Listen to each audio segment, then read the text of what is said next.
Fill ചെയ്തൊക്കെ correct. മോനത് കവറിലിട്ട് അയച്ചു. Okay അമ്മ. എങ്ങനെയാ കവറിലിടുന്നതെന്ന് കാണട്ടെ. ചുമ്മാ മടക്കിയിട്ട്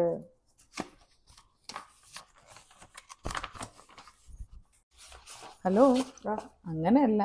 ഒഫീഷ്യലി ഒരു ലെറ്റർ അയക്കുമ്പോൾ അതിനൊരു രീതിയുണ്ട്. അമ്മ കാണിച്ചു തരാം. ഇപ്പം ഈ പേപ്പർ ഇല്ലേ, ഇതിൻ്റെ ഈ ഭാഗമാണല്ലോ അവർക്ക് ആദ്യം കാണേണ്ടത്. അപ്പം ഈ ലെറ്റർ ഇല്ലേ, ഇവിടുന്ന് ഇങ്ങനെ മടക്കുക. ഇങ്ങനെയാണ് മടക്കേണ്ടത്. അതുകൊണ്ടുള്ള ഗുണം എന്താണെന്ന് വെച്ചാൽ നമ്മൾ എന്നിട്ട് ഇങ്ങനെ, അതായത് ഇത് ഇപ്പം തുറക്കുമ്പം ആദ്യം ഇവിടം കാണണം. ഓക്കെ, അതുപോലെ ഇടാവുള്ളൂ. ഇങ്ങനെ, അതായത് ഫ്രണ്ട് ഭാഗത്തേക്ക് വരുന്ന പോലെ വേണം ഈ കവറിൽ ഇതിടാൻ. ഒന്നും കൂടെ പറയുകയാണെങ്കിൽ ഇപ്പം നമുക്ക് ഈ പേപ്പറിൽ എന്തെങ്കിലും എഴുതിയിടണ്ട, ഡിയർ സാർ എന്ന് പറഞ്ഞ് എഴുതിയിടേണ്ട സാധനമാണെന്ന് വെച്ചോ. അപ്പം നമ്മൾ എങ്ങനെയാണ് മടക്കുന്നത്? ഇവിടുന്ന് അങ്ങോട്ട് മടക്കുക, പിന്നെയും മടക്കുക, ഇത് ഇങ്ങോട്ട് മടക്കുക. ദ ഐഡിയ ഈസ് ദാറ്റ്, എന്താ ഐഡിയ എന്ന് വെച്ചാൽ ഇത് ഇങ്ങനെ ഇടുന്നു. അഡ്രസ്സ് എവിടെ എഴുതുന്നത്? ഇവിടെ അല്ലേ?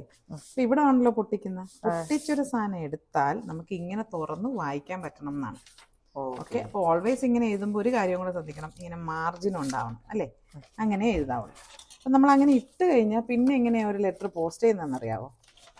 എങ്ങനെയാ ഇട്ട് കഴിഞ്ഞാൽ നമ്മളിവിടെ എന്ത് ചെയ്തും? ടു അഡ്രസ്സ് എഴുതും അല്ലേ. ഉദാഹരണത്തിന് ടു ദ പ്രിൻസിപ്പൽ പോലത്തെ ഒരു അഡ്രസ്സ് എഴുതുന്നു. അഡ്രസ്സ് എഴുതുമ്പോൾ എപ്പോഴും എന്ത് വേണം? ലാസ്റ്റ് പിൻകോഡ് വേണം.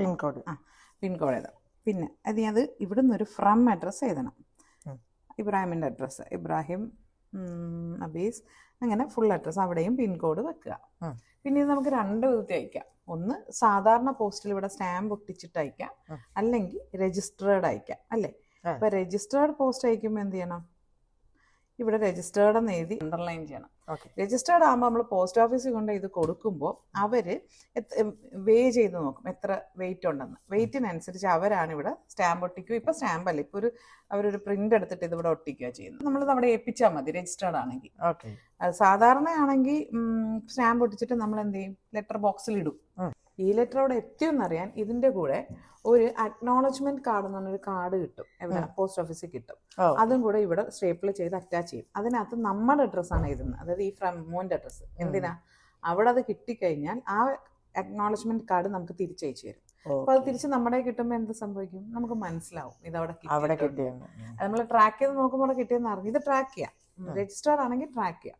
അറിഞ്ഞാലും നമുക്കിത് അക്നോളജ്മെന്റ് കിട്ടുമ്പോൾ നമുക്കൊരു പ്രൂഫാണ്. പ്രത്യേകിച്ച് വക്കീലന്മാരൊക്കെ നോട്ടീസൊക്കെ അയക്കില്ലേ, അപ്പോൾ അക്നോളജ്മെന്റ് വെക്കും. ആ അക്നോളജ്മെന്റ് കാർഡ് തിരിച്ചു വരുമ്പോൾ അതാണ് പ്രൂഫ്, ഞാൻ ലെറ്റർ അയച്ചിരുന്നു, ഞാൻ നോട്ടീസ് അയച്ചിരുന്നു എന്നുള്ളത്.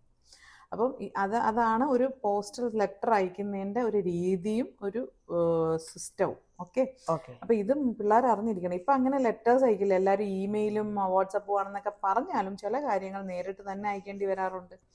പണ്ടൊക്കെ ഈ അക്നോളജ്മെന്റ് കാർഡിന് 25 പൈസ പിന്നെ 1 രൂപ ഒക്കെ ആയിരുന്നു. ഇപ്പൊ 10 രൂപയാണ് ഒരു കാർഡ് ഇതിൻ്റെ കൂടെ. അതായത് ഇതിനിപ്പോൾ ഒരു 25 രൂപയുടെ സ്റ്റാമ്പ് ഒട്ടിച്ച് രജിസ്റ്റർ ചെയ്താൽ കൂടെ ഒരു 10 രൂപ 35 രൂപ കൊടുത്താണ് അയക്കേണ്ടത്. മനസ്സിലായോ? ഇനി മുതൽ ലെറ്റർ അയക്കുമ്പോൾ എപ്പോഴും ഇങ്ങനെ തുറന്ന് വായിക്കാൻ പറ്റുന്ന പോലെ അതിനകത്തേക്ക് ലെറ്റർ വെക്കാവുള്ളൂ കേട്ടോ. ഓക്കെ.